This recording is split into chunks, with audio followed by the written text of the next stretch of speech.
जय राम जी की। श्री वाल्मीकि रामायण सुंदरकांड 10वां सर्ग।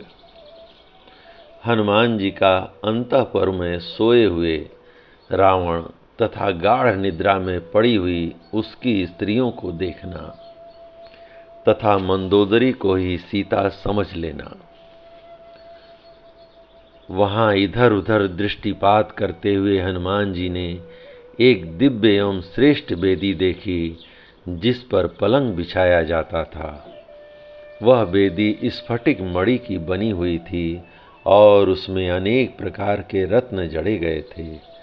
वहां वैदुर्य मणि के बने हुए श्रेष्ठ आसन बिछे हुए थे जिनकी पाटी पाए आदि अंग हाथी दांत और सुवर्ण से जटित होने के कारण चितकबरे दिखाई देते थे। उन महामूल्यवान पलंगों पर बहुमूल्य बिछौने बिछाए गए थे। उन सब के कारण उस वेदी की बड़ी शोभा हो रही थी। उस पलंग के एक भाग में उन्होंने चंद्रमा के समान एक श्वेत छत्र देखा जो दिव्य मालाओं से सुशोभित था। वह उत्तम पलंग सुवर्ण से जटित होने के कारण अग्नि के समान देदीप्यमान हो रहा था। हनुमान जी ने उसे अशोक पुष्पों की मालाओं से अलंकृत देखा। उसके चारों ओर खड़ी हुई बहुत सी स्त्रियां हावथ में चंवर लिए हवा कर रही थीं। वह पलंग अनेक प्रकार की गंधों से सेवित तथा उत्तम धूप से सुवासित था। उस पर उत्तम बिछौने बिछे हुए थे। उसमें भेड़ की खाल मढ़ी हुई थी तथा वह सब ओर से उत्तम फूलों की मालाओं से सुशोभित था। उस प्रकाशमान पलंग पर महाकपि हनुमान जी ने वीर राक्षस राज रावण को सोते हुए देखा जो सुंदर आभूषणों से विभूषित इच्छानुसार रूप धारण करने वाला दिव्य आभरणों से अलंकृत और स्वरूपवान था। वह राक्षस कन्याओं का प्रियतम तथा राक्षसों को सुख पहुंचाने वाला था। उसके अंगों में सुगंधित लाल चंदन का अनुलेप लगा हुआ था जिससे वह आकाश में संध्या काल की लाली तथा विधुल लेखा से युक्त मेघ के समान शोभा पा रहा था। उसकी अंग कांति मेघ के समान श्याम थी। उसके कानों में उज्जवल कुंडल झिलमिला रहे थे। आंखें लाल थीं और भुजाएं बड़ी बड़ी। उसके वस्त्र सुनहरे रंग के थे। वह रात को स्त्रियों के साथ क्रीड़ा करके मदिरा पीकर आराम कर रहा था। उसे देखकर ऐसा जान पड़ता था मानो वृक्ष वन और लता गुल्मों से संपन्न मंदराचल में सो रहा हो। उस समय सांस लेता हुआ रावण फुफकारते हुए सर्प के समान जान पड़ता था। उसके पास पहुंचकर बानर शिरोमणि हनुमान अत्यंत उद्विग्न हो भली भांत डरे सहसा दूर हट गए और सीढ़ियों पर चढ़कर एक दूसरी वेदी पर जाकर खड़े हो गए। वहां से उन महान कपि ने उस मतवाले राक्षस सिंह को देखना आरंभ किया। राक्षस राज रावण के सोते समय वह सुंदर पलंग उसी प्रकार शोभा पा रहा था जैसे गंधहस्ती के शयन करने पर विशाल प्रसन्न वर्गिणी सुशोभित हो रहा हो। उन्होंने महाकाय राक्षस राज रावण की फैलाई हुई 2 भुजाएं देखीं जो सोने के बाजूबंद से विभूषित हो इंद्रध्वज के समान जान पड़ती थीं। युद्ध काल में उन भुजाओं पर ऐरावत हाथी के दांतों के अग्रभाग से जो प्रहार किए गए थे उनके आघात का चिन्ह बन गया था। उन भुजाओं के मूल भाग या कंधे बहुत मोटे थे। उन पर वज्र द्वारा किए गए आघात के चिन्ह दिखाई देते थे। भगवान विष्णु के चक्र से भी किसी समय ये भुजाएं छत बिछत हो चुकी थीं। वे भुजाएं सब ओर से समान और सुंदर कंधों वाली तथा मोटी थीं। उनकी संधियां सुदृढ़ थीं। वे बलिष्ठ और उत्तम लक्षणों वाले नखों एवं अंगुष्ठों से सुशोभित हो रही थीं। उनकी उंगलियां और हथेलियां भी बड़ी सुंदर दिखाई देती थीं।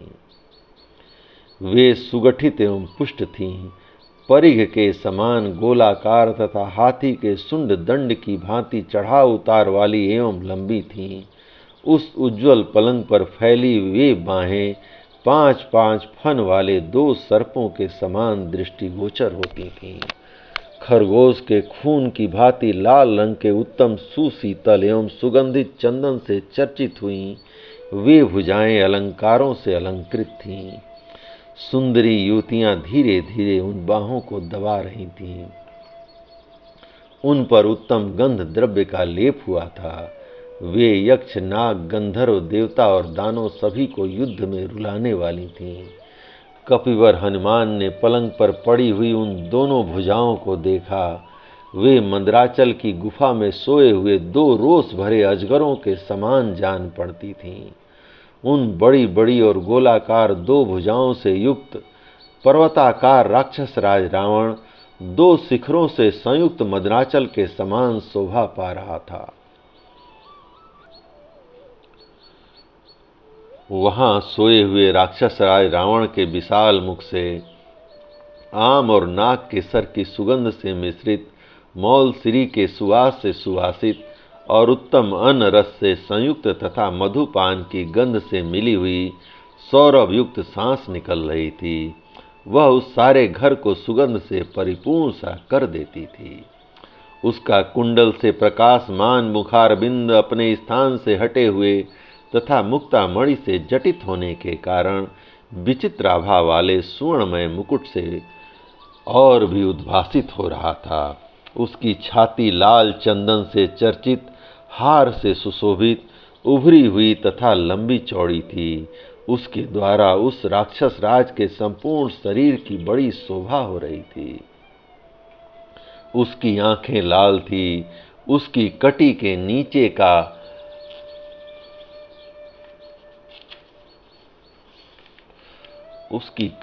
नीचे का भाग ढीले ढाले श्वेत रेशमी वस्त्र से ढका हुआ था तथा वह पीले रंग की बहुमूल्य रेशमी चादर ओढ़े हुए था। वह स्वच्छ स्थान में रखे हुए उड़द के ढेर के समान जान पड़ता था और सर्प के समान सांसें ले रहा था। उस उज्ज्वल पलंग पर सोया हुआ रावण गंगा की अगाध जलराशि में सोए हुए गजराज के समान दिखाई देता था। उसकी चारों दिशाओं में 4 स्वर्णमय दीपक जल रहे थे, जिनकी प्रभा से वह देदीप्यमान हो रहा था और उसके सारे अंग प्रकाशित होकर स्पष्ट दिखाई दे रहे थे, ठीक उसी तरह जैसे विद्युत गणों से मेघ प्रकाशित एवं परिलक्षित होता है।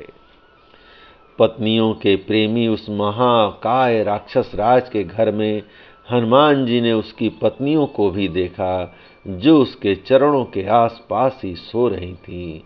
बानर युद्धपति हनुमान जी ने देखा उन रावण पत्नियों के मुख चंद्रमा के समान प्रकाशमान थे।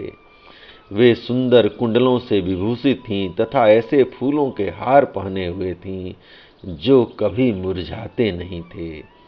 वे नाचने और बाजे बजाने में निपुण थीं।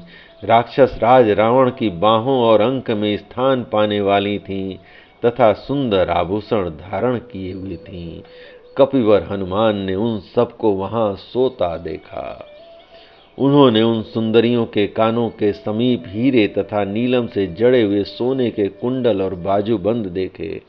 ललित कुंडलों से अलंकृत तथा चंद्रमा के समान मनोहर उनके सुंदर मुखों से वह विमानाकार पर्यंक तारिकाओं से मंडित आकाश की भांति सुशोभित हो रहा था।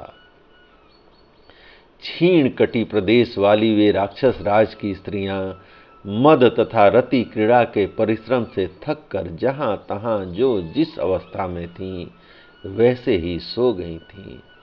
विधाता ने जिसके सारे अंगों को सुंदर एवं विशेष शोभा से संपन्न बनाया था, वह कोमल भाव से अंगों के संचालन द्वारा नाचने वाली कोई अन्य नृत्य निपुणा सुंदर स्त्री गाढ़ निद्रा में सोकर भी वासना बस जागृत अवस्था की भांति ही नृत्य के अभिनय से सुशोभित हो रही थीं।